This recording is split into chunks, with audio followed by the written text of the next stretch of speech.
Good evening, everybody. I just want to say hi and just want to welcome you all. My name is Koray Gumana. I'm an architect and I am a member of the Cultures Facilities Committee at AIA in New York. Last year, with fellow architect Peter Sussman and I, we started a series of panels at AIA called Institutions and Social Justice, and the idea was to bring thought leaders in art institutions to come and talk about the current social justice movement and how that affects their institutions and the spaces that they're inhabiting. One of our guests was Stephanie Johnson-Cunningham, who was the executive director of Museum Hue. And that night, when we were talking with Stephanie, we come up with this idea to partner AIA with Museum Hue and do a series of workshops and talks, informative conversations to able to kind of outline the processes that small institutions needs when they want to build their own spaces or develop their existing spaces. This is the second of the series, and this one's actually really special for me because we are doing it in a place that is really very special in my heart. I work and live in Lower East Side, and between 2015 and 2019 I was in the board of the Clemente Center. Where we are right now is a really special place. Clemente Center has been resisting some of the forces that has been in New York that try to flatten the cultural richness and the diversity that we have in our city. And it has been a wonderful place for the artists, for people of color, LGBTQ community, and probably more importantly, it's the only cultural center for Puerto Rican New Yorkers. So it has been very great to host this here tonight. And just to kick off this event, I want to invite Stephanie to talk a little bit about Museum Hue and the mission. Thanks so much, and welcome.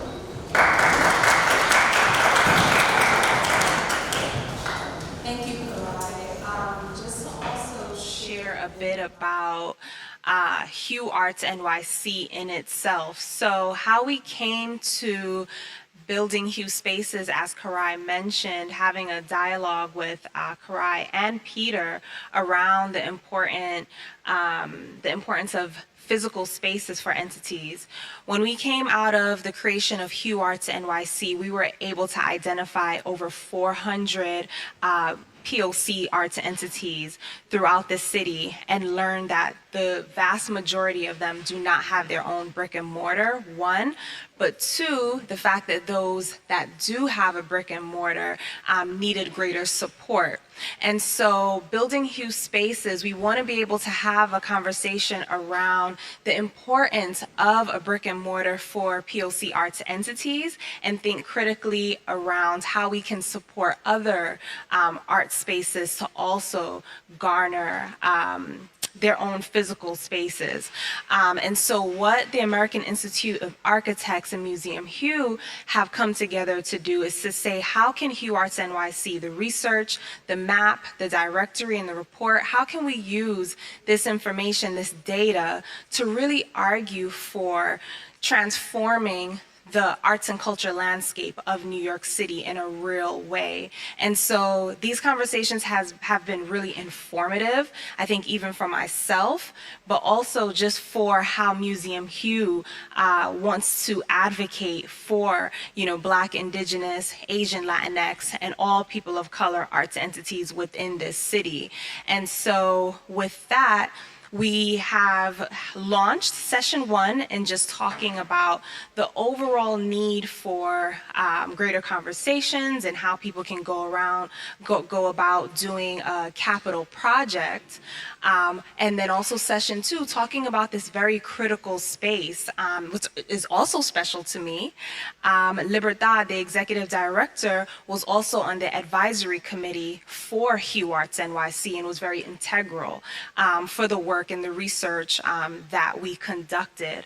And so I'm really excited to have this conversation here and for us to continue to, dig deeply into the importance of these spaces, and specifically tonight highlighting the Clemente. So with that, thank you, and I'll pass it to my colleague Addison Tobias.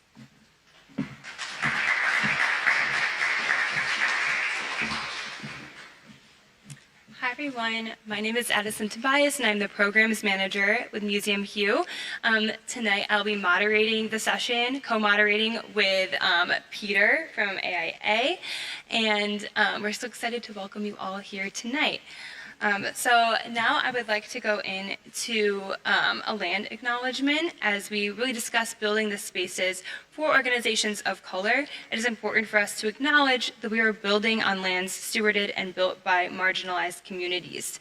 Museum Hue operates on the ancestral and occupied lands of the Munisi Lenape and Canarsie peoples, and we acknowledge that many parts of what we now know as Manhattan and Brooklyn were really built through violence and human labor from not only indigenous communities, but also enslaved Africans.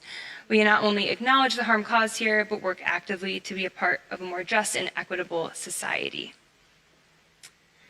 And so I would love to now introduce our amazing panelists that we will have speaking tonight.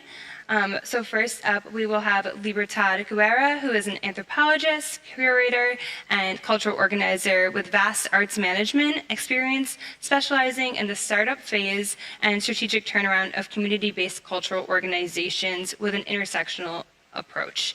She has led the creation and incubation of New York City spaces and collectives of Latinx and POC cultural production, organizing, education, and environmental justice activism. Her academic research has focused on Puerto Rican, Latinx, and New York City's social artistic movements and aesthetic politics of place in immigrant urban settings.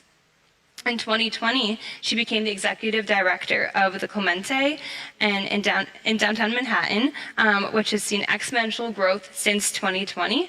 And Libertad was awarded the Mellon Foundation's grant for the new director's vision, as well as other community arts and public humanities recognitions and awards. Alongside presenting with Libertad is her colleague Andrea Gordillo, who is a Peruvian-American nonprofit professional, cultural organizer, and writer. Since March 2020, she has served as the development director for the Clemente, and previously she served as program and outreach manager at the Losada Cultural Center and as a researcher and graduate assistant to the Walter Stafford Project at NYU, which resulted in the Anthology of Racial Inequality in New York City since 1965 from SUNY Press. So we're really honored to be here with them today, working at the Clemente in this space. And then for our second presentation, we'll have Anya Ramirez Jimenez, who is a director at Marvel. She is passionate about equity and focuses on building cities that serve all residents. Primarily focusing on leading civic projects and affordable housing, Anya oversees architecture practice collaboration between Marvel offices located in San Juan, Richmond, and New York City. Currently working on the Bronx Museum of Art's renovation, Anya serves on various boards of not-for-profit organizations, including the Beverly Willis Architecture Foundation, the Sato Project, and is treasurer of the board of the Clemente.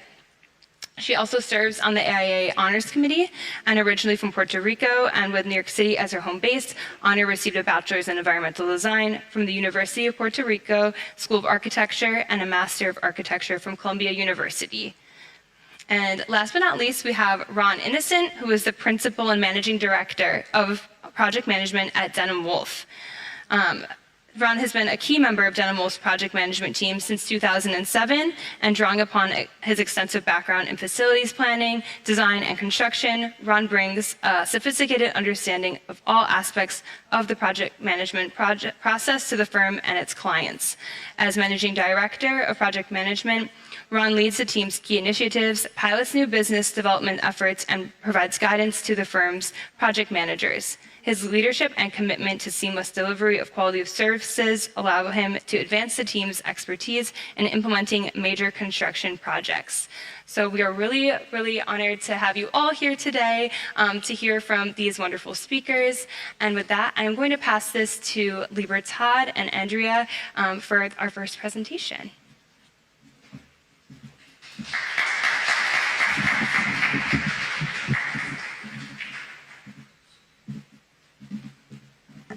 Let's share this, yeah.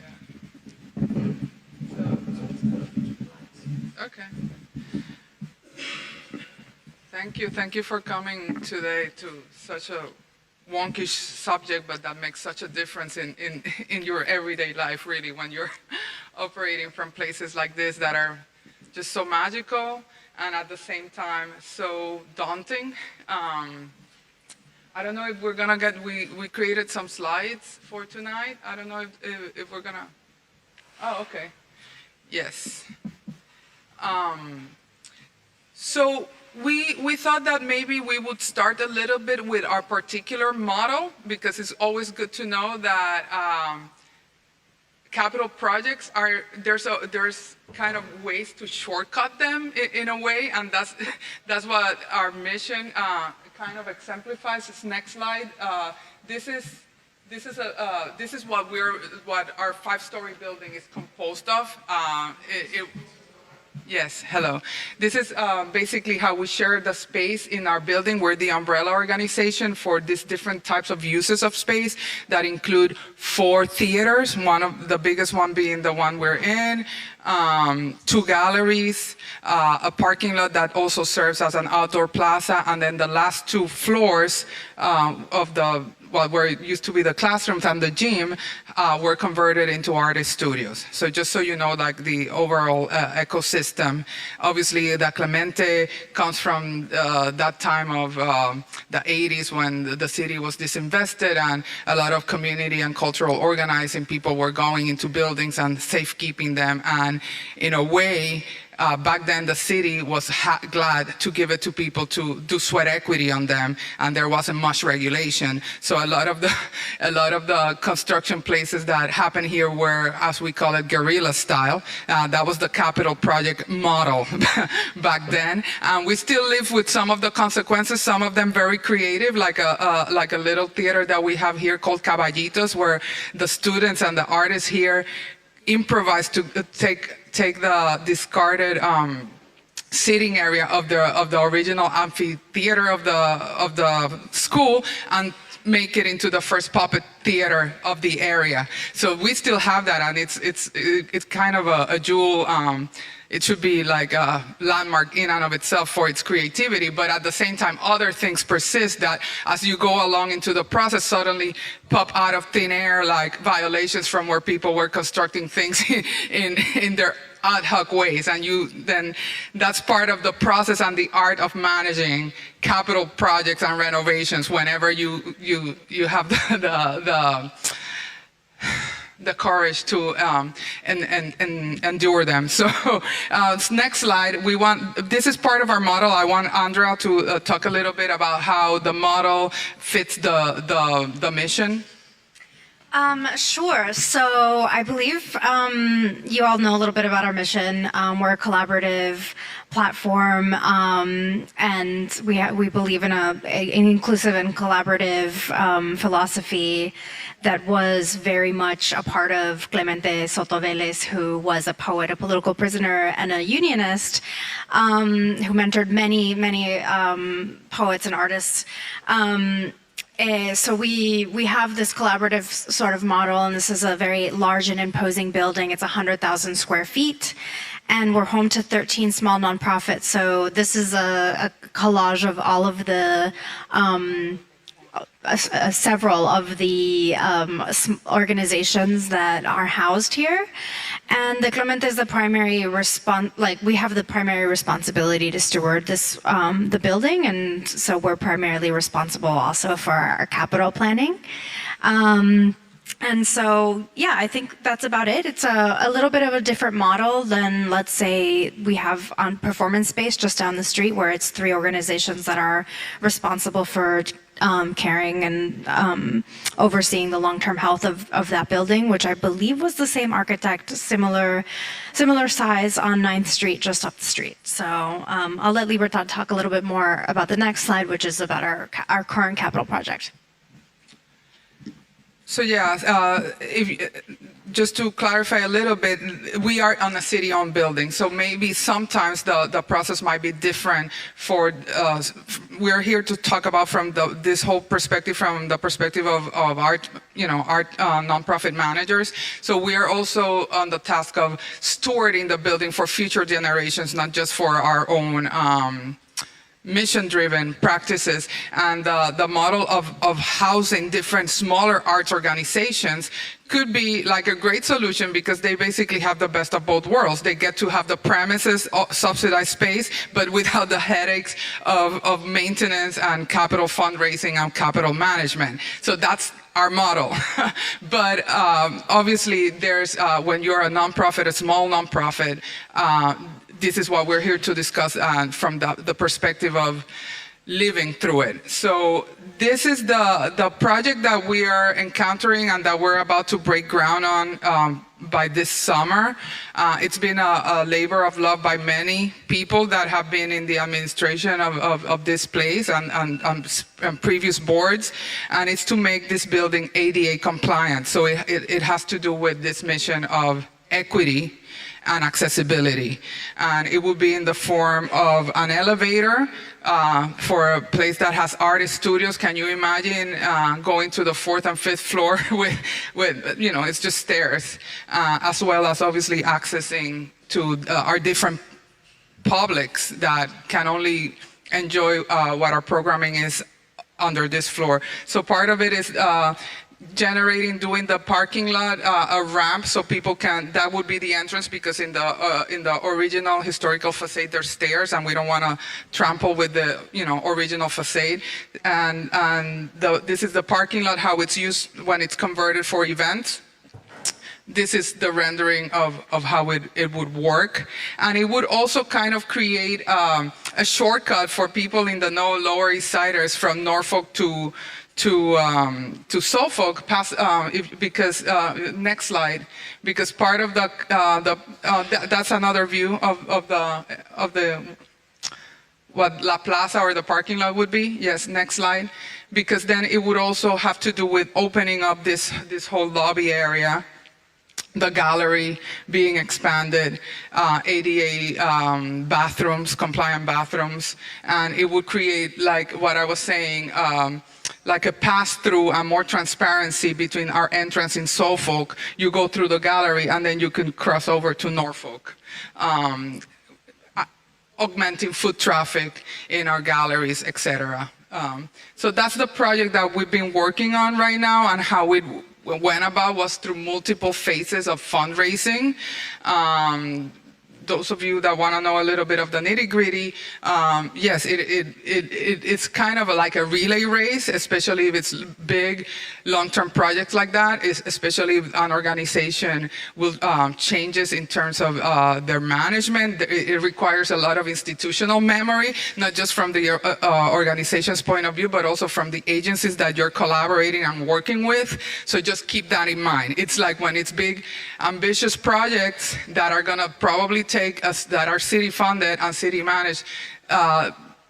With us, it's taking around 10 years, and part of the delays sometimes have to do with that institutional memory when there's turnover in different parts of whether it's city agencies or your organization itself. What else? Let's see.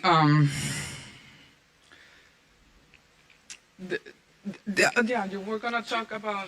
Yeah, so we're going to talk more about management and capacity, but we wanted to introduce this little tidbit about a partnership we've had the last 2 years with the Pratt Center. And it's their design graduate students who've collaborated here by coming and treating us as if we were like clients. So a group of students come and come up with different design proposals. They've come up with proposals for our stairwells, our theaters, our hallways, and a couple of the ones that we're really interested in are designs for our rooftop. And while it's design and not necessarily capital, right, which is what we're talking about here, there's still some elements that help us consider these things for the future, because it's a very iterative process with something as large as the Clemente. So if we switch kind of go through some of these slides. They've looked at the cultural specificities of the Clemente, the environmental ones, and they, made models and came up with different proposals here. If you can go to the next slide. And they've even thought about, collaborated with us on the purpose of some of these projects. So generating different incomes, lowering operational costs, and sustainable practices. If we go to the next slide. And these are some images of the existing conditions of the rooftop. And again, this is just one example of many different projects that we have kind of in the pipeline that might realistically take quite a long time, but it's good for us to have as we consider different ideas for making our building even more accessible and more congruent with the kind of programming that we want to offer. So next slide. These are just some more renderings of kind of like xeriscaping and the terrace up there. Next slide. Go ahead. Yeah.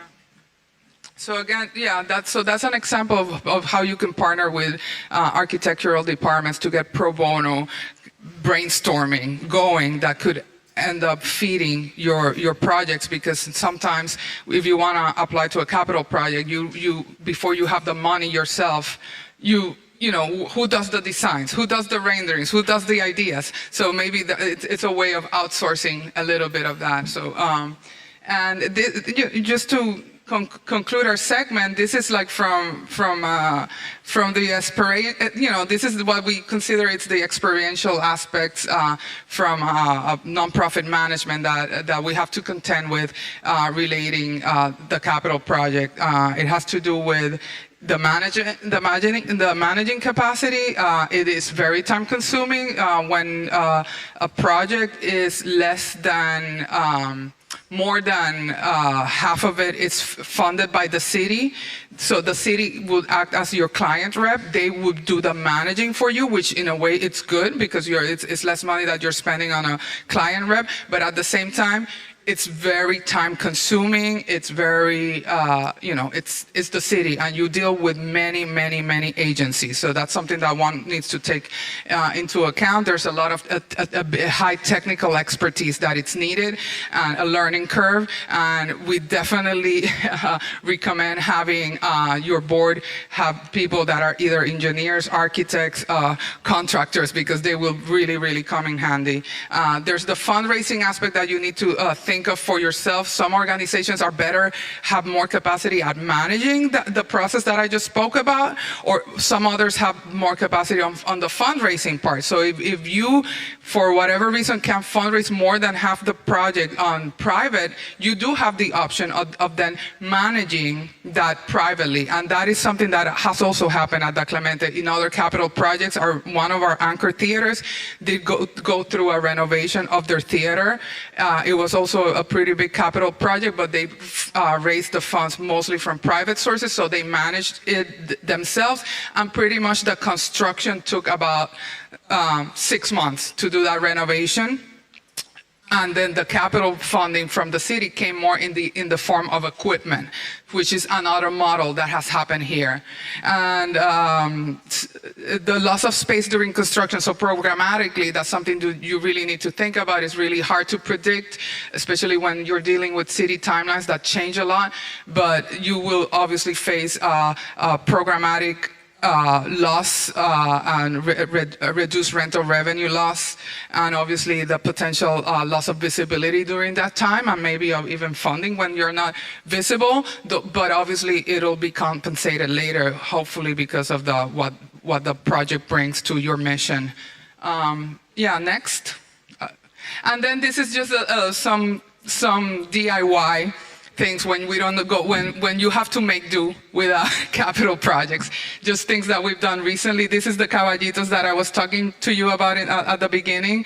But these are just recent projects that you layer and layer, and you can never forget that collaboration and working with community is another form of capital project and placemaking, and that should be that's the one that you can really rely on, because the other ones, as we will know, it just takes many other levels that are worthwhile, but a lot of expertise. So thank you. That's all for us.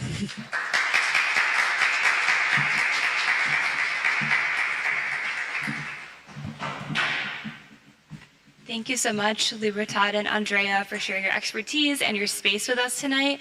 Now I'm excited to introduce Anya Ramirez Jimenez.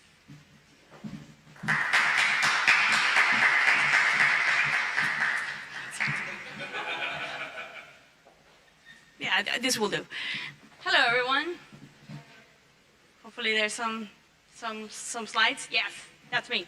Hello, everyone. My name is Ana Ramirez. I'm the director at Marble, and Marble is a architecture practice, multidisciplinary. And what I wanted to really speak to you about today is really the architect's role in capital projects, and it's twofold, because if you have heard, I am a board member of the Clemente, which that will be the end of my chat. So let's get started. So Marble, we do a lot of cultural projects and projects focused on community building. Here are a couple of examples of built work and work in progress. One of them is the National Black Theater in Harlem, alongside with Frida Escobedo. Additionally, a Sentence Warehouse in Brooklyn and the Brooklyn Bridge Park, and a theater in Arkansas, Fayetteville, Theater Square, which was really envisioned as a living room for the community, as well as an artist residency, as well as a performance space. Next. So, capital projects, building the team. I think it's very important to sort of dissect what that means, because a lot of institutions and organizations are really interested in moving the mission forward. However, sometimes what we have is really the funding in some cases, which is great. You have the vision, you have been working on that since the very beginning of the inception of your organization. And finally, you have identified a space, or you already have a space. But unfortunately, that probably is not going to be enough, right? And I think that Libertad and Andrea spoke a little bit about that. And I want to really dive a little bit deeper and show you a little bit more what it takes. So, when we talk about private capital projects and also public ones, you're going to need to expand your mindset and start getting a little bit more in the weeds. The architect, which has it's on top of an umbrella of different consultants, which will give you different services. Again, it's not really the only one that it's going to make your dreams happen. Really, there's a lot of due diligence that needs to happen from your side, which in some cases, as Ron will talk about probably later on, you're very lucky that your institution has enough funding, enough capital to bring on a client's rep, which is going to really facilitate the process and give you a little bit of a roadmap of what needs to happen. But sometimes that's not a possibility, and you have to really find things yourself, do your due diligence with legal, find an expediter that could push you through the bureaucratic process of the city, as well as really understand if what you want, whether you're asking it for in a build out or new construction or in an existing building, is a reasonable thing to be asking. Only then, when you sort of start having a roadmap, you can call the architect. Next. Also, like Libertad mentioned, in public capital funding projects, there is an option, especially if you're requesting a big amount of money from the city, or you've been granted by a city council official or the sponsor agency, which in this case, so in this building, DCLA is really the owner of this building. It's really pushing for you to sort of upgrade your facilities. In that case, there is an opportunity to have the city be your steward or be your client's rep to facilitate the process, in which it's really going to help you continue to focus on your mission, and at the same time build your vision. But like Libertad said, sometimes there are challenges with that model, and sometimes the biggest one really is time, right? Things take way longer. So you have to really consider whether that makes sense for you, or you want to try to go in a faster road, highway. But again, there's going to be some challenges in that, because you have to provide all of the resources and sort of try to understand more than what you probably care for. To be honest, you only want to see the place being completed and built and really manifesting your vision. So to that effect, next. This is really one more layer. Let's not forget that you went through the whole process, you secured your funding, you have your design, but you still need someone to build it. So add more stuff to that list. And by all means, I'm sure that some of you have gone through this process, or we have some architects in the audience. Probably there's a few more missing. So I wanted to give a little bit of case study, which currently Marble is working on the Bronx Museum of the Arts renovation, which was announced to the public in December of 2021. In this case, we have a very particular situation, because the building that we are renovating is property of DCLA, but the museum itself, which is a not-for-profit that is it's somehow related to the city, owns another building that is connected to this one. So those challenges of ownership and who is responsible for what become really evident when you're trying to negotiate into creating a wholesome experience on the building.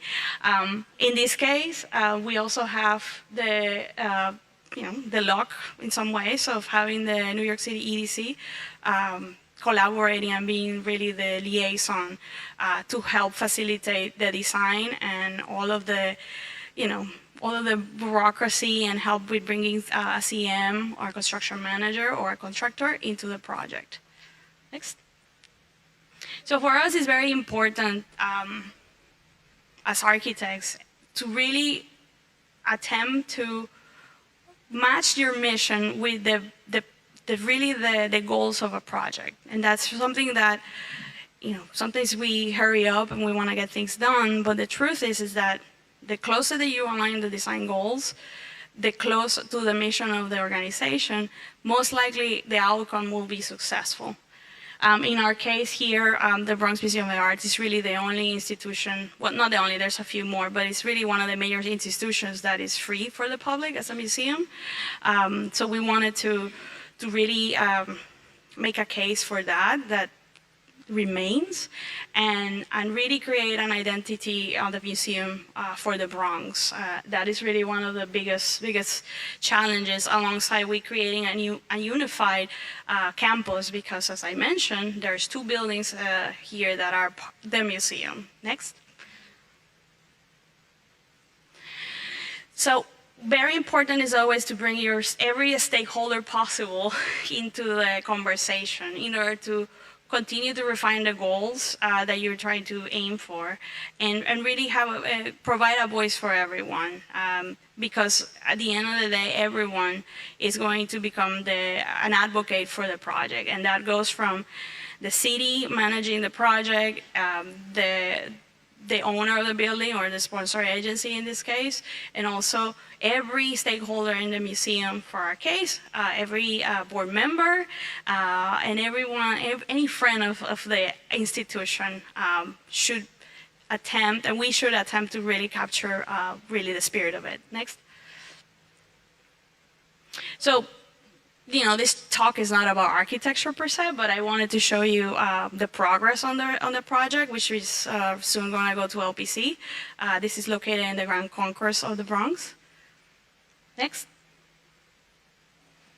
And really the scope has been to revamp the corner of the museum, to create a new identity and to really open more possibilities of a cultural institution trying to reach out into the street and not feel close, inaccessible to the public. Next.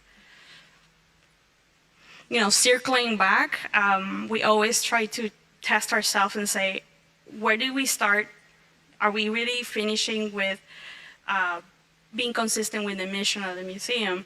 And like I mentioned, it's very important to us to keep that identity alive, to even generate one, and to revert back really to the culture of the Bronx and New York at large, which is really a culture of immigration. Like a lot of us are immigrants to a certain extent, or all in, and there is a sense of familiarity in your neighborhood. So we always wanted to bring back that idea of the bodega, where the goods that you know of, that you want, that you crave, are there, and the people know you by your name.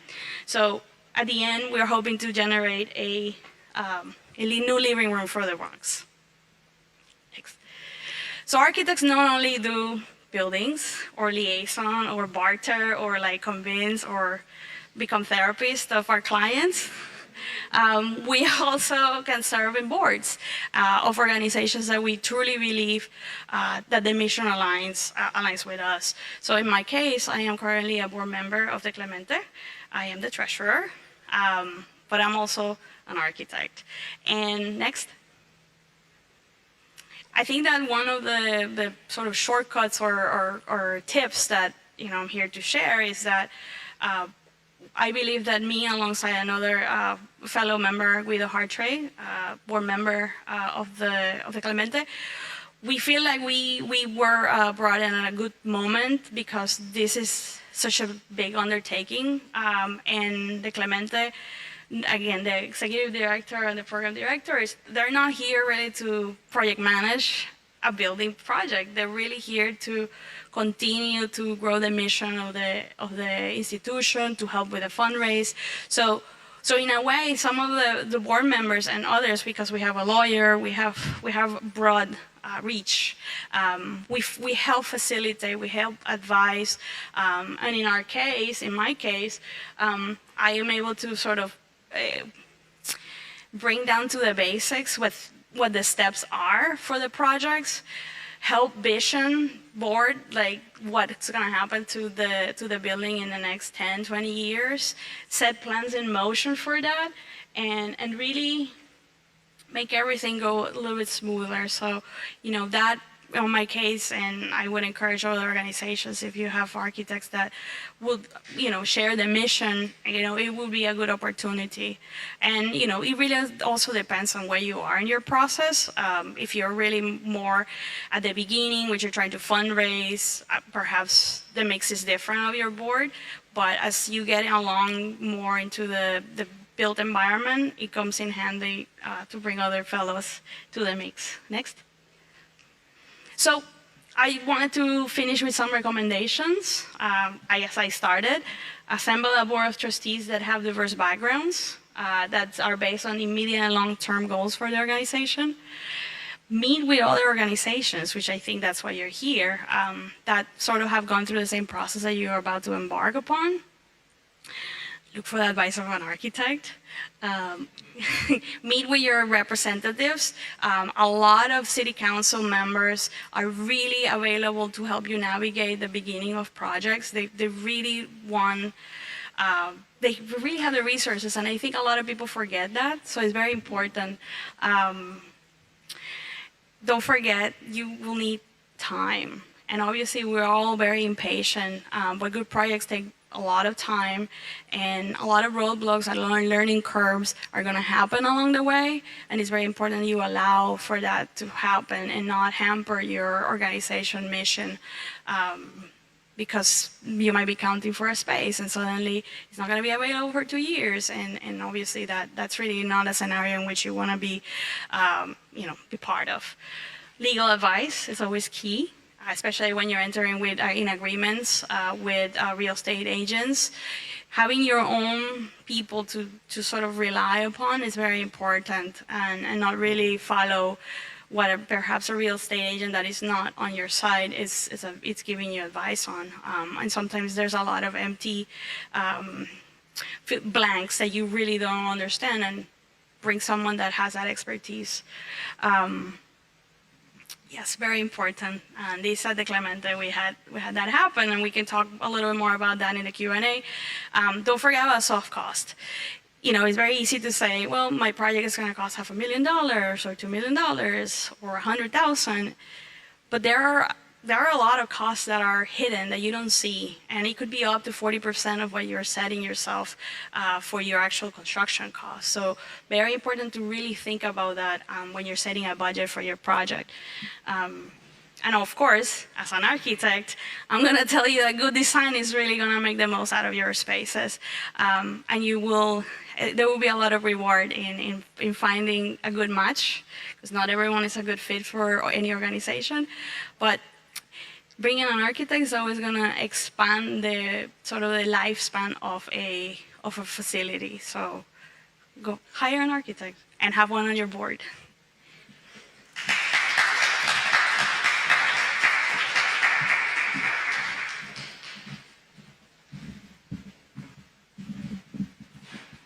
Thank you so much, Anya. Okay, I'm just going to leave this. Real quickly, I just want to point out our fire exits tonight in alignment with talking about spaces. Thank you.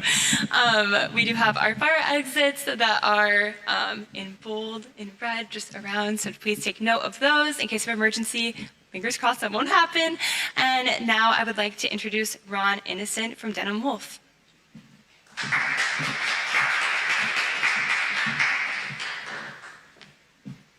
Thank you, Addison. And thank you to the Clemente for having us this evening. Very happy to be here. So we have a presentation which I hope will be brief for you this evening. So just a little bit of background about Denim Wolf. We are a real estate consulting firm. We've been around for 25 years. We're specifically here to represent nonprofits. We serve a number of nonprofits around the country, but primarily here in New York City. We have a couple of examples of some of these organizations here. The logos, you may recognize some of them. We've worked with a wide range of organizations, from healthcare to cultural arts to education, and we do three main lines of services. We do transaction services, which is essentially the brokerage, tenant representation, acquisition and disposition of real estate. Thank you. And development services, which is representing organizations that are looking to develop, whether it's by themselves or in partnership with a developer. So we help through that selection process and assist with making sure that the organization selects the right developer for their project. And we help manage and negotiate that arrangement. And we do project management, owner's rep work, which essentially is managing the design and construction process, and that is the team that I represent here this evening. So one thing I would say is, and I think you've heard it here from all of the presenters, is mission leads, real estate follows. That is our mantra at Denim Wolf. We believe in planning, and we think it's very important for nonprofits to really put their mission first and not necessarily chase a real estate deal. We've seen cases where that has gone wrong, and so we always advocate for organizations to put their mission first and let that essentially set the goal and the guidelines for the project that you are developing. So we can go on to the next. So what do we do? So on the owner's rep side, project management, we get the question a lot as to sort of what is the overlap with the architect team, with the contractors. And so very briefly, what I would say is we like to think of ourselves as sort of an extension of the owner's team. We're the project hub. We help with selecting the team, all of these different team members that Anya mentioned earlier that you saw on the slide. So we assist with the selection process. We help to manage the communication with the project team. We oversee the budget. We help to develop a budget early on and then manage the accounting for the project, reviewing invoices and all of the other documents that you get from all of these different project members. We also help to manage the schedule. and we can assist with funding. So because we represent nonprofits, we've seen a number of different types of sources of funds, whether it's city, state, or federal funds, and we can assist in managing that in administration. And basically, project managers come from backgrounds, whether it's architecture, construction, engineering, and essentially that's who you would get as project managers that essentially can help you oversee the process for your project. So we can go on to the next slide. So speaking of schedules, we thought it'd be a good idea to sort of give a sense of what an overall timeline looks like for the project lifecycle. This is a very sort of simplified view of what could be a 2-year project. This is a real project, by the way, which was about 2.5 years. And we wanted to just highlight the main categories that make a major capital project. So beginning with the planning phase, again, we're big believers in planning, and we like the idea for nonprofits to start with a strategic plan, a business plan for the project, and understanding your needs, understanding your goals, and then also diving into the funding feasibility of the project, understanding the cost, how will you raise the dollars for the initial capital, as well as the operation to follow, operations period.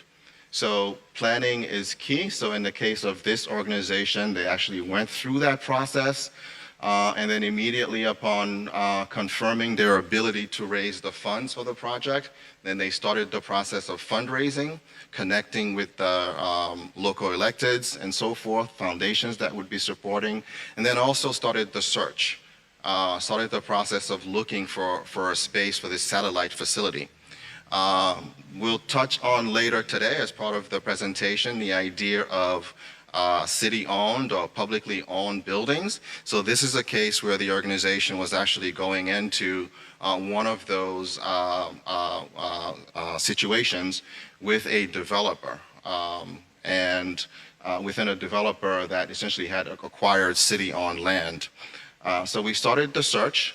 And one thing I want to highlight, because this is really important, I think, for most of our projects, especially if you're considering public sector funds, you're likely going ahead with the acquisition period, whether it's a lease or a purchase. You're going ahead with that and identifying a site well before you've had your funding and your funding agreements in place. And so that means you really have to understand the requirements that come with those public sector funds, so that when you're talking with the seller or the landlord, you understand some of those requirements in the application. So for example, in the case where you're taking up a lease with a for-profit organization, you have to know that they're likely going to have to sign a restrictive covenant if you're getting city funding, which is, for some owners could be an issue. And so you want to understand that before you go ahead and pursue a lease with this organization. The other aspect of it, particularly whether it's state or city, is the term of the lease. If you are getting a lease, usually public sector would like to have a long-term lease, which generally means something around a 20-year lease. And so your term has to essentially represent that. So understanding the requirements for your funding is key. The other component is pretty soon upon sort of selecting a site, or even before then, you're starting to get your design team in place. All of the project members that essentially will help you do your site due diligence, will do your search, start to prepare all of your fundraising materials. And so you're starting to spend. And all of that is essentially happening well before you have a funding agreement. So that's very important to sort of understand, and knowing the requirements. So in this particular case, the organization took up, started the design and construction once they've identified the site, and then decided to proceed with the construction of the site, renovating the site before actually having a funding agreement in place. They felt they had gotten to the point where they had an allocation, and they felt pretty comfortable in that they'll be able to bridge those funds and actually get the reimbursement. And so they were ready to start construction, as you can see, even before getting a funding agreement in place. But you have to understand the requirements that comes with that and what the team needs to carry. For example, do you have an MWBE requirement? What are the procurement requirements for your team that will be reimbursed by public sector funds? So just something to think about, and we wanted to highlight that. And not to mention also when those funds will become available. You could have a really protracted period of not having the city funds, and how are you bridging that? What are the other sources that will be available to allow you to pay for all of these early expenses? So that's really important as part of the planning process. If we can get into the next slide. So since we are in fact touching on city-owned or publicly owned properties, I wanted to just set the stage and talk about what that means. There are so many different models. We wanted to sort of touch on sort of the four major categories of what publicly owned means, so that you can sort of think about that, and perhaps we think it'd be helpful to sort of set the stage and have a good understanding. So publicly owned land could be the case where a nonprofit was designated as an operator of a publicly owned building. So those cases tend to be rare. So this is a case where the city maintains ownership, and they've selected a cultural organization that will be the operator and perhaps host other nonprofits. So that is one situation that we've come across. The other is where the public sector puts out land or a building for RFP. Usually in that case, the nonprofit is competing with the outside world, competing with developers, and maybe in a position where they're actually acquiring at market. And perhaps there's a situation where you're able to get below market if you can demonstrate a benefit to the community. So perhaps then the public sector, the city, might actually accept something that is less than market value. I think the two that were probably most common that you're likely to come across, I think, for your projects, your future projects, are the cases where you are designated, a nonprofit is designated to acquire community space within a development site. So again, that's the example that I mentioned earlier. Examples of that I can mention, for example, is we worked with an organization called the Poets House in Battery Park City, for example, that took up space in a developer building. I am a board member for a nonprofit in Brooklyn, the Ifitaya Cultural Arts Organization, that received space that went into a former armory. And that's another example. The developer was building residential and had a mandate to essentially deliver community space at below market rent.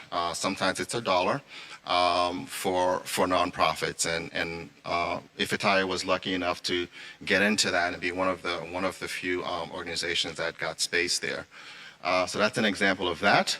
The other is where the nonprofit has the opportunity to acquire land or a building that is put out for RFP, but specifically for nonprofits, for community-based organizations. So you're not competing with developers. Usually it's below market. Usually it's $1. We worked with an organization several years ago that acquired a firehouse on 125th Street. Caribbean Cultural Center, some of you may know, and they were able to acquire that building after being designated as the future owners of the building. So those are the four categories of spaces. Lots of nuance in there. There's a lot of different models.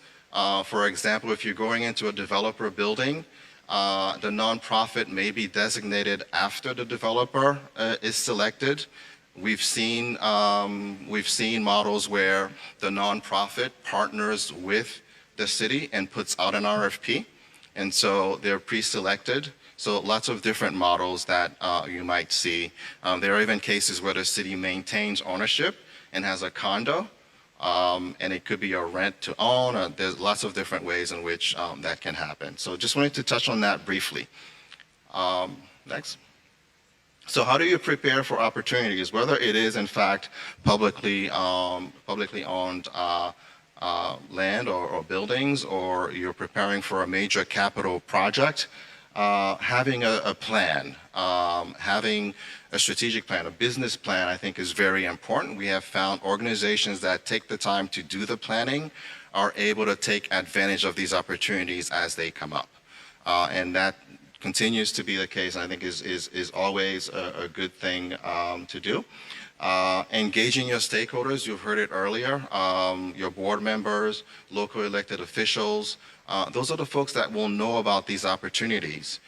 The case that I presented earlier, the cultural organization did the planning, floated the idea that they're looking to develop. They had piloted a program and during pre-pandemic and during the pandemic, and felt it had legs, developing a space for artists. They started speaking after doing some planning and understanding the cost. They started speaking with local elected officials, community leaders, and were able to, through these conversations and even engaging some of the developers in the area, were able to find out about opportunities and got themselves into this particular site where they were able to lease the space for $1 with an opportunity to own after 49 years. So engaging stakeholders is a big part of this, because then you're able to find out about what's happening in the community. Staff capacity, I won't sort of stay on that because we've heard so much about it, and I think everyone sort of understands the challenges there and needing to make sure you are prepared for a major capital project. And then teeing up the team of this, architects, engineers, and legal that will be involved in the due diligence process prior to getting into the actual acquisition and all of the legal issues that you're going to be starting to get into once you identify a site. And allowing for due diligence. Many of the buildings that we're looking at, and particularly when we're talking about city-owned land, these are sometimes buildings that perhaps may not have been occupied for a number of years. They've been vacant for so many years that they're in disrepair, and it is so important to have a very good understanding of the condition and what you'd like to do with it. So a firehouse, for example, that was never used for public assembly, that did not have stairs, it had poles. So we're building stairs, we're putting in elevators, we're putting in a whole new mechanical system. So doing a due diligence to really understand the site is key, and it's part of why you have all of these wonderful professionals, the engineers, the architects, to help you understand the building that you're going into. And not to be forgotten is to plan for your operations. If you're going into a new building and you never had an elevator, someone's going to have to be there to essentially maintain the elevator, maintaining the systems, and sort of understanding the cost and what that takes is very important. And we always recommend to really plan ahead and think about what it means in terms of operating your new space. So welcome any questions during the Q&A for all of that, and thank you for having me.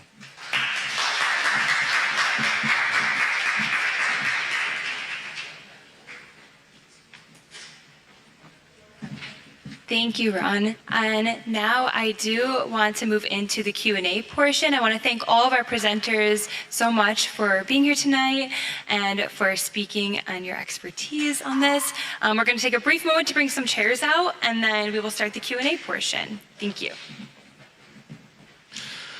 Thank you again for everybody for their presentations. I'll sort of start us off. I think one of the things that's come up before with this is how daunting this kind of a process is, how many years longer this process might take than what you might think. But I'd like to take just a minute, and maybe Libertad, you can start us off, or Andrea. What has this space meant for you in terms of the mission of Clemente, and what is the importance of having this home over the years? Just think a little bit about those positive sides about this, just to start there. It's everything, having a place. Having a place, I remember when I was at the other end as a cultural producer, organizer, I used to have a collective, and to me it was, oh, we're not a nonprofit. We're just beyond, bureaucracies and institutionalization and whatever. But we completely depended on the Clemente to provide a subsidized space for everything that we did. You can't always have it just in the backyard of your home, and you don't even have a home or an apartment. So it's everything, and just throughout the years now that I've been on the other side, not just as the recipient of subsidized venue space and collaboration and all of that. It's like all the people that have come through here that have collaborated and say, oh, I remember back in the day I saw this and this here, or if it wasn't, this is where I unionized in one of your spaces, because you provided space, for organizing, or this is and so many people in different walks of lives have. It's because of the model of this place, repurposed for giving space for so many usages that it just makes downtown New York what it's really supposed to be. And if it wasn't for accessibility of places like this, the vibrancy that we all talk about, where would it go? Everybody talks about democracy being public space and protests and demonstrations, but if you don't have indoor space for organizing, for meeting, for sharing, there's no democracy either. I think Libertad hit all the points, but yeah, I just want to drive that. I guess for me personally, I think a lot of people are in New York for the cultural capital that it is, and the logics of the real estate industry here and the logics of change here have driven a lot of artists out of here. And so the Clemente is one of the few places that makes space affordable for artists to be here and to create works without those kinds of restraints, and to be truly their creative selves. And then also it's a place of cultural expression that is very specific to the Latino community here. And Libertad always says that the Lower East Side was the ground zero for gentrification, and to many ways it is. And it's one of the few places that remains that people can kind of be a part of their culture and aren't just worried about paying their rents, and have just a space of just being in community. So yeah, that's what it means, even though, yes, it is very long and very arduous. I think maybe a related question, and I think maybe Anya, you touched a little bit on this, that question of space in general, but I think also the question of place. One of the things that I think is really beautiful about the HueArts NYC study is to really show the breadth of the arts throughout all of the boroughs of this city, and not just on Museum Mile. So I think, what does the idea of place really mean in terms of neighborhood, in terms of who are the constituents of that community, and how does that relate to the meaning of that space? So maybe the difference a little bit between place, space, community, how does all that work together as a designer, let's say? That's not an easy question. No, it's not. But I think I can navigate it, because the examples that were brought in today, you are in a space of community, a space and place. And what we are attempting to do at the Bronx Museum is to really bring that back to the public, and really deconstruct that wall that exists between an institution called a museum and the community, the bystanders that live around there, and they feel that there's a barrier to access art. It shouldn't be the case.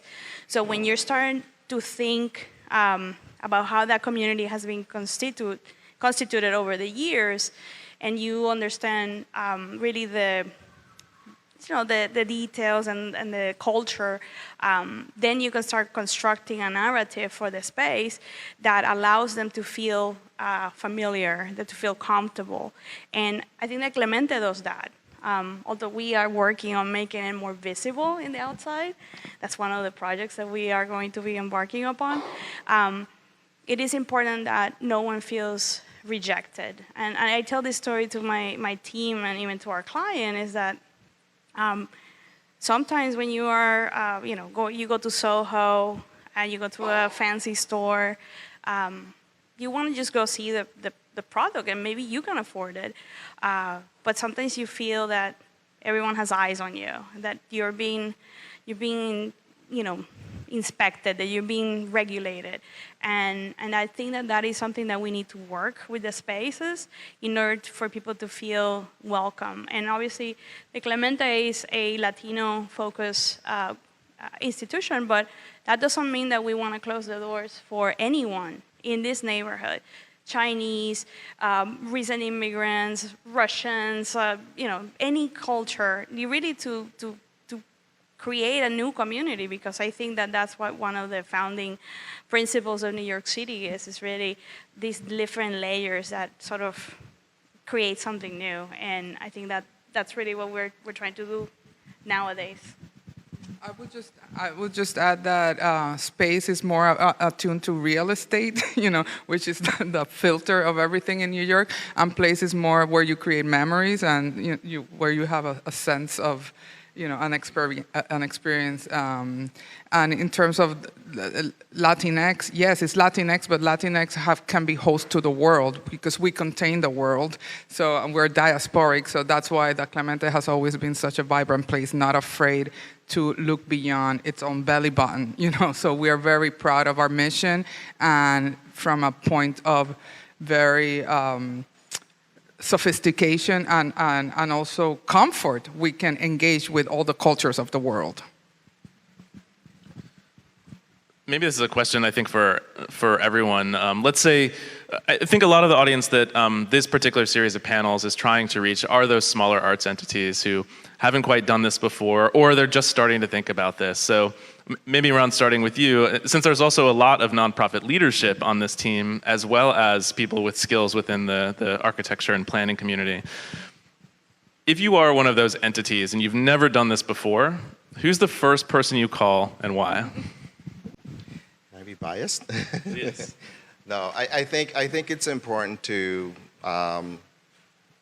start internally. I think it's about your board and about members of the leadership group that essentially will help to set the vision. Beyond that, I think it really is about, is it a strategic planning consultant that help you think about the business and a strategic plan for the organization and what is it you're attempting to do? Are you relocating entirely? Are you looking to open up a satellite facility? What's the goal? What are you trying to achieve? And I think that's very important to work with a group that can help sort of workshop that. And I think, and that's well before you get into the real estate. And I think once you've sort of had a plan and you have an idea, I think then you can call in the real estate consultants and begin to think about bringing in the design team, architects, and so forth. But we've seen that organizations that have done this successfully have really, it's been about starting with your strategic plan. And what is it you're trying to achieve, and then be able to communicate that to the external team members.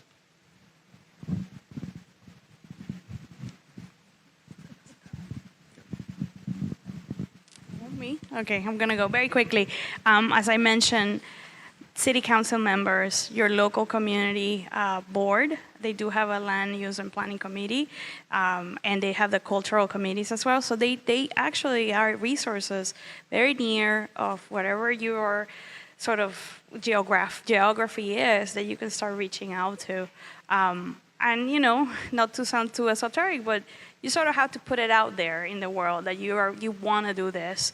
And if you continue to talk about it, I think that the right people are gonna start to come by. But like Ron said, you need to have a plan, right, to get that started. I agree with everything everyone said, and I would also, not to belabor this point, but aside from the council members, which are definitely a really good resource, the Department of Cultural Affairs actually has a pretty strong capital projects unit. and they're super smart people, and they always have webinars. It's a little bit grueling to get through them and get to the bottom of things. But if you have a team that can help you with that, I think that's a great place to start. So Libertad and Andre, you kind of touched on this next question a bit, but once you have your capital project, your team in place, how do you ensure that your project really maintains your organization's mission overall as your project builds and grows? Well, thus far, the capital projects that we've had have only probably enhanced the mission. I wasn't around, but I remember, and many people in the neighborhood remember when the Clemente had a scaffolding around it for probably, I don't know, more than 6 years, I think. So and now basically the Clemente its branding is like this castle, this CBJ Snyder building, one of the few. So it was, and it's more about like longevity, about how we're stewarding this place for future generations because it's publicly owned. Now with this one, as we said, I don't see how we can get out of our hands in terms of mission creep or derailing the mission, because it's about expanding access to the people that haven't been able to benefit from what we produce here, because they can't ever get up past the second floor. And also being, this was meant, and it's great architecture, but it was meant as a school building. It has very, very different needs than a cultural center that requires transparency. Not like, this is all very siloed right now. We would like to move towards that element of more transparency, more that, And it was not only different times, but it was meant for different purposes. So that's what we have to kind of balance. How do we maintaining what the quirkiness and what we love about the space, but at the same time have it serve the mission and that accessibility and transparency that any place requires, any place that you feel a belonging to. So it's tricky, and you rely on good design as well. Thank you. Just because we touched on it a little bit, Ron, in your presentation, I think one thing just to talk about is this idea, I think, of what a community space means from a real estate perspective. Because I know that, at least in these kind of planning sessions, also one shout out, I think if there's any developers who watch this video and you're doing something in a neighborhood who, there are some incentives to put community spaces in your space, please use Hue Arts NYC's map to find out the institutions who are near you that you can contact to see if they need homes, in addition to the community board, but use this tool, please. But I'd love to, for those who don't know what that is, to explain a little bit about how that works in terms of, FAR, or how that works with developers, or what that means. Yeah, I mean, I'll start off with an example. The project that I referred to earlier, the organization, following the planning, understood they actually had time. They could take the time to really connect with the community, understand the opportunities, and looked around at what was happening in the community in East Harlem and saw there was a rezoning going on. And so with the rezoning, part of the planning idea was to create a cultural corridor. And so they were essentially able to sort of take advantage of that, market themselves as a capable group, cultural organization, leading cultural organization in the area, and essentially connect with teams and connect with their community members to seek out the opportunity. So I think developers, when they're starting the process of looking at land where there's economic development, there's a drive for economic development in a particular area, usually that comes with some idea of what the planning institution would like to do, whether it's additional housing, whether it's promoting healthcare, education, cultural. There's some connecting point, and if you can sort of take advantage of that and understand, if it is about economic development, then what do I bring to the table? Am I educating artists? How do I connect to the idea of economic development? And I think if you can figure out the story and really build on that, I think it will be very helpful.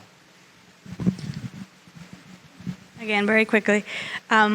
Sometimes the city puts together RFPs that have a topic, as the framework. And, recently we were awarded alongside with Riceboro Impact and Urbane, a project in Bed-Stuy that really dug into the community and is dealing, the sort of the topic of the RFP was wellness. It's affordable housing, but the team developed a sort of like a narrative on wellness around food security and how really the supply chain and how everything works together, especially when the residents of the building starts being part of it. It's very important that these developers are aware of you as an institution, as an organization, because then they can tap into you and really create a very compelling narrative. So, you are an asset to them, to really come to your neighborhood, and you finally can have like a real space for your organization. I think Adams and I have lots more questions, but we also wanted to open up to the audience. If anybody has any questions, feel free to raise your hand, and we're happy to help answer them if we can. Maybe if you can just explain to the audience what is the difference between DDC managed project and, project privately owned, because I think one thing that also people need to realize, which you might want to, we can explain, is that if it's managed by the city, DDC still gets a fee out of yours, so it's not free management. So if you can just maybe explain that, that would be really great. There's always a confusion. Sure.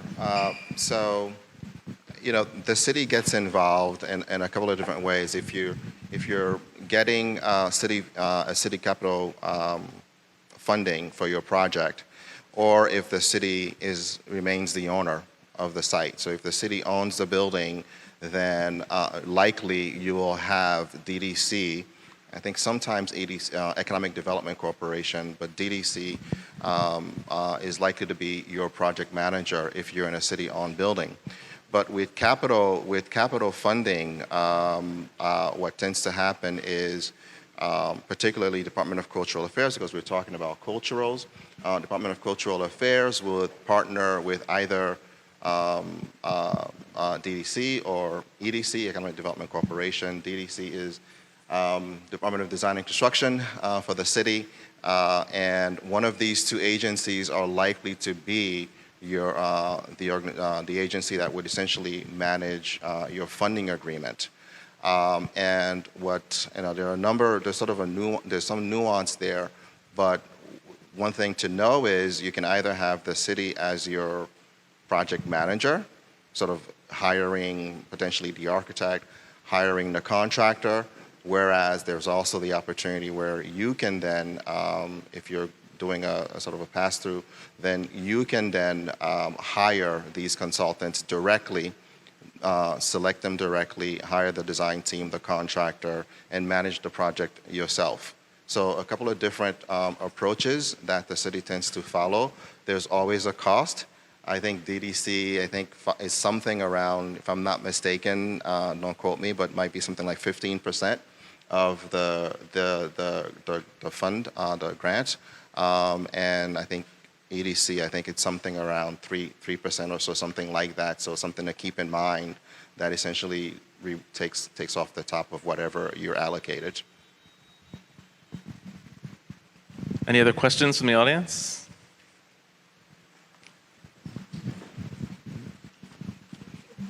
So this is following up on the previous question, and this might be get into the weeds a little bit. I wonder when does a capital project when does a project go through EDC and when does one go through DDC?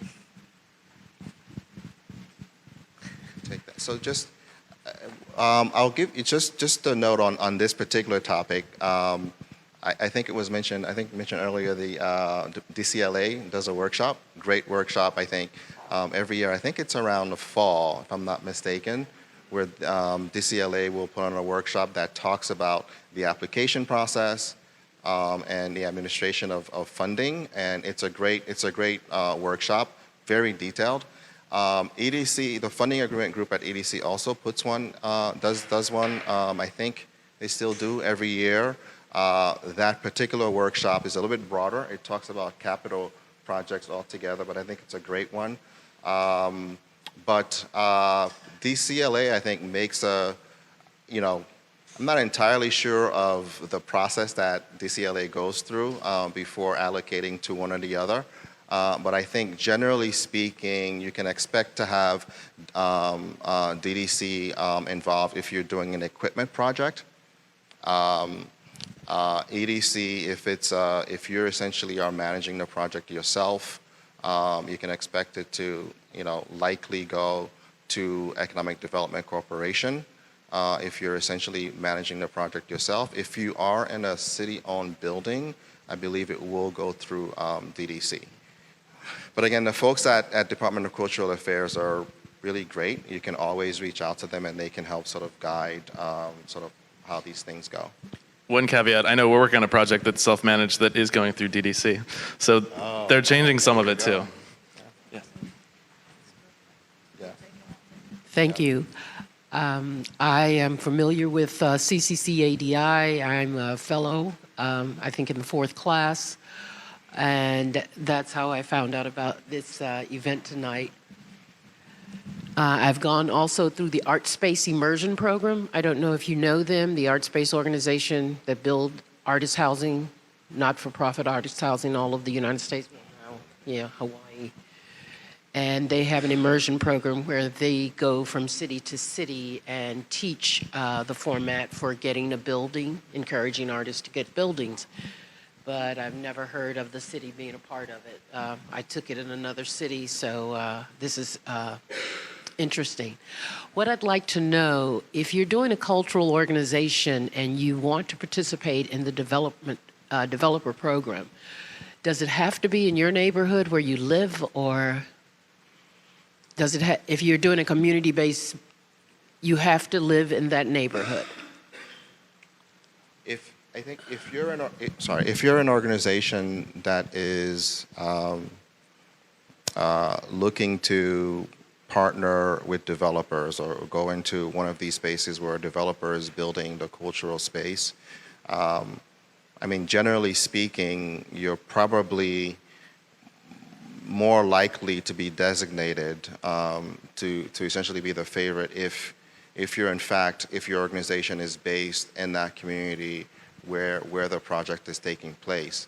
I don't know that that's necessarily a rule, and it needs to be, but I think there's probably, yeah. If they're claiming probably a city-owned building and there's an RFP that says that it needs to have a community component, or what are the community benefits, then the legitimacy is that those who have a legacy with the local community are the ones applying. But otherwise, if you're an organization, it just depends on where it is that you are located. We know many organizations that have changed from neighborhood to neighborhood, and their mission is relevant no matter where they are necessarily at. Well, The private developers can get more FAR, it's called, if they have non-profits in their building. If they do that, then they select the non-profit, so it doesn't need to be neighborhood-wise. but I don't have a physical space. That's what I'm trying to get. So I have an apartment address, and that's what I'm trying to say. I'm in like a area that's being highly developed right now, Long Island City. So should I start there? Because there are buildings going up right now, and my landlord's one of them. Two of the buildings going up. Well, he owns them all. There's a community land trust there that is claiming a building precisely to provide. You have to win the battle, and have the city transfer. But that's how you do it, and create a. So this it can be spun off in many different ways. But for example, that in New York City, there's a lot of cultural groups, or the community land trust movement is a way, for example, of claiming city-owned buildings and seeing if they can pass it to a land trust for for it to be managed, and then them to provide something similar to what the Clemente is, but instead of our model, which is a master license with the city, it would be under a land trust, and they would give it to, they would have the criteria of who the entities would be. Yeah. Well, I thought it better to go through a developer because there's no properties and no space there. Everybody owns everything, especially there. It's been bought up. So I thought maybe if I could get in with a developer, I could do the project. Okay, but you think the priority belongs to people who've been there longer? I think if you can prove that you're an asset to that particular location, I think you can make a case, like Libertad is saying, like your organization might move, but if it's relevant to that neighborhood, most likely there's some legs to it. I have a follow-up question to this one too, which is like, we're thinking about the Clemente right now, right? Something that really took shape through that kind of, as you put it, sweat equity, like moving into the space in the 80s, when there was like a gigantic change in the urban landscape of America, when a lot of the manufacturing moved out of major cities like New York City in the 70s, often went offshore, and there was a really dramatic shift, and this is really an urbanism question on a certain level. I think we're seeing that shift now too, after COVID, because all of this commercial space, specifically office space, we're now at roughly half occupancy, as well as the retail changes due to online sales and all this stuff. I think there's a real shift in that. And I'm curious if any of you are seeing any opportunities there for the arts. I mean, there are institutions like Shoshama and the LMCC that are very, very well versed on how to use these urban, commercial centers for the arts. And I think it has a problematic question because it's not as neighborhood based, right? Because this only works in areas that there are lots of business centers, which definitely Manhattan has, Brooklyn has, Queens has. But they're not as centered in the outer boroughs. But I'm curious if you all seeing any opportunities there for the arts. Yeah, I mean, I can talk a little bit about the office market, as I'm sure many folks have gotten a sense of what essentially is happening, where office spaces are partially utilized now because of the whole the idea of working from home, some of the hybrid approaches, and so most offices are definitely seeing a significant decrease in use. And so the market right now, I'm channeling some of my transactions folks over at Denham Wolf. The market is definitely seeing a shift, and so I think we're still trying to figure out exactly where the opportunities are, but yes, there are opportunities and organizations that are able to take advantage of some of that. You perhaps might find, if you're looking for office space, I think you'll find that there are some opportunities, but if you're also willing to be flexible, if you're willing to look outside of sort of the really city center, Class A type buildings, you might be able to find some opportunities. But it's about being flexible and looking, fairly a wide sort of geography, if you can afford to do that. But yeah, there are some opportunities. But many organizations are also looking to downsize. That's a whole other set of issues.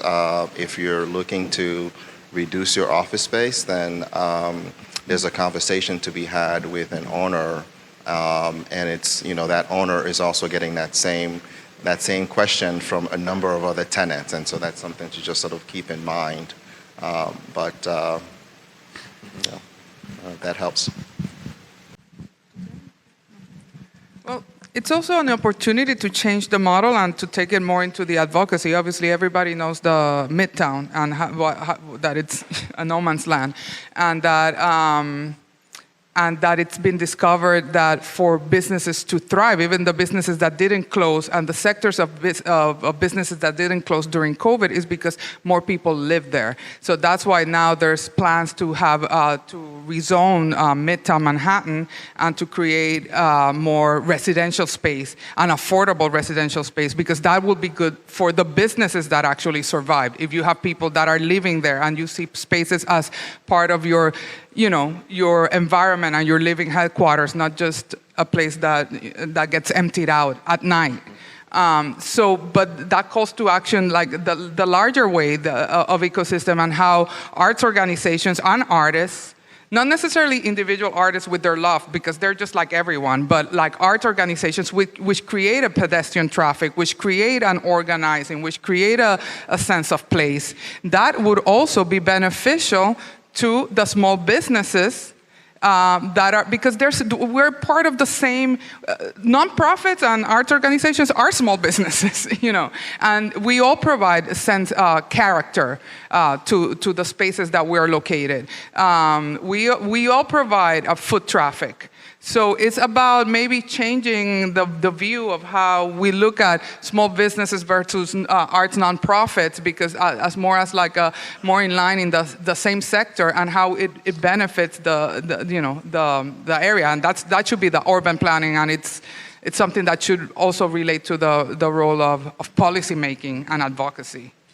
Just to shout out a couple, as someone who started their studio in an LMCC studio space that I was granted, that's an old office space that wasn't being used, I have to say, I do think this is a big opportunity. And there's some amazing things like those two institutions, as well as the Spring Break Art Show has always done really incredible installations in old office space. So I don't know, I'm excited about that possibility. We had another question. Thank you. Thank you so much. This is super helpful. I wanted to ask Ron Innocent, you were talking about one example that I wanted to ask if you could speak more about, when an organization teams up with the city to make an RFP that they then send out to, I missed who it was to, and can you give an example? That sounded very intriguing. I can give, I think I can share this. Oh, sorry. I think I can share. It's we're often in the land of sort of non-disclosures, and so I don't mean to be dismissive of the question, but the approach, and all of this, by the way, is dependent on the administration, right? The folks that are in leadership within the agencies, and mayoral and so forth, and so their approach to how the city does business could essentially cause a change. And so several years ago, there was an RFP where the city put out a site for redevelopment to the development community, to real estate developers. But prior to going out, they partnered with they designated local nonprofits, community organizations that essentially that needed space, and that would help to build the community, build a sense of space within that particular site. This was part of the 125th Street rezoning and process, and I think this was a mix of economic development, perhaps HPD, I think it was, that was involved in selecting a local group that would benefit the streetscapes, and this was a site across the street from the Apollo. So that's one.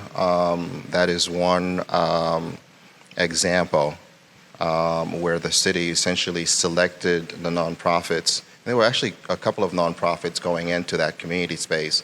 They selected the nonprofits, together crafted the RFP that then went out to the real estate, the development community.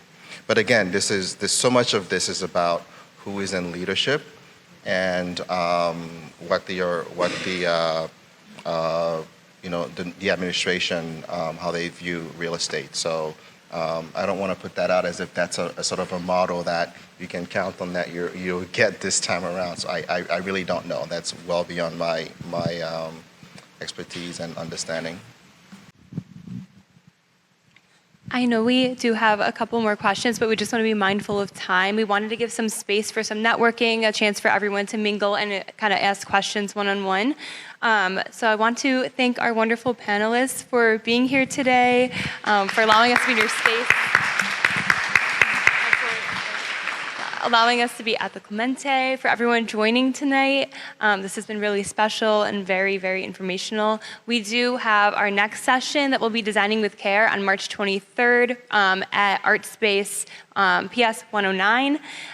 So please join us for that. And I also do want to plug that Hue Arts New York State Brown Paper Report Map and Directory will be launching next Wednesday, which is really exciting. At 1 p.m. we'll be hosting a Zoom webinar. So if you're able to join that as well, we'd love to have you. But thank you all for joining us tonight. Can I do a Clemente pitch? Yes, absolutely. Just that this is kind of our last year. This is also our 30th anniversary, and before we and hopefully we are going to break ground on the capital project in the fall. So we have a stacked calendar of events. If you don't know more about us, I welcome you to visit our website at theclementecenter.org and join our newsletter. But we have amazing festivals. River to River always happens here on the summers. Puppet Fringe. We have a lot of exciting exhibits ahead in our two galleries, as well as other panels for Women's Day, International Women's Day. We will be having a panel with Afghani women and a dialogue between different feminist causes. And it's going to also be live streamed, I think. But I just hope that you can become and be more aware of everything that gets produced here at the Clemente. Thank you. All right, and with that, thank you all. We want to open up to networking. We have some snacks, so please feel free to grab some. And thanks for joining.